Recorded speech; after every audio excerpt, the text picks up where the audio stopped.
Can you talk us through a typical day of working those voiceover sessions in studio with Bobby and Gorilla?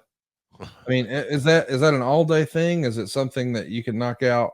I mean, you mentioned earlier that sometimes there were days where it didn't feel like your dance partner was in the mood to work, but what was that typical process like? Is someone producing you and saying, "Oh, now let's try it again, but say it like this," or what's that look like? Mm, yeah, a little bit of that, a little bit of that, not overboard, for sure. And we would have somebody in our ear, but it wasn't Vince, it wasn't aggressive, and it wasn't in you know an interruption every few minutes. It wasn't that like that because Vince wasn't even there. Right. So, but we had our notes, and I was organized, and those matches are not hard to call. I mean, you got a real common goal. You got somebody's going to go over that you're pushing, and so you just got to saddle the right horse and help get them over with positive accolades and things of that nature. So it wasn't hard. If you know the concept, it's to get talent over, and that's what we did. And it was a job, preliminary job infused production.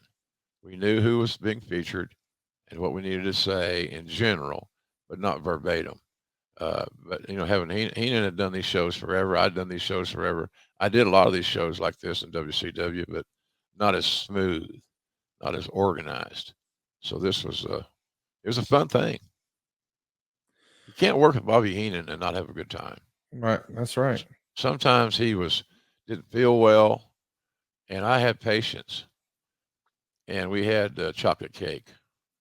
So when Bobby was in a bad mood, or he didn't feel good health wise, or travel was bad, or something was up, because he was kind of in a quasi transition period here.